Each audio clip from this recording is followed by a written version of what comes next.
من مدرب عاطل عن العمل إلى مدرب لفريق يلعب من أجل تفادي الهبوط، فريقه الأم الاتحاد الرياضي المنستيري، لمدة مباراة واحدة فقط، ومن ثم إلى نصف نهائي كأس العالم للأندية.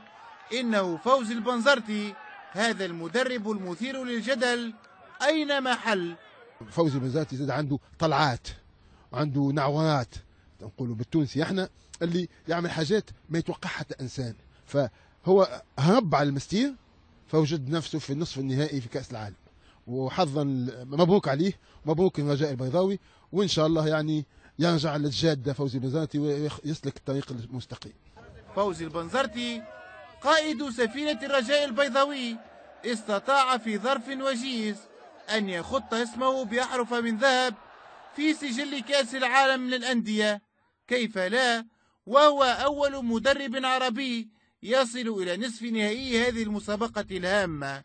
مدرب كما فوزي بنزرتي معناتها يحب التحديات، ونتصور اللي نجم يمشي بعيد بعيد بالنادي الرجاء البيضاوي، ما نقولش فقط على مستوى كأس العالم هذه، لكن نتصور اللي الهدف الأسمى نتاعهم والأساسي نتاعهم هو الشامبيونز ليج الأفريقية نتاع السنة المقبلة بما أنهم باش يدخلوا فيها.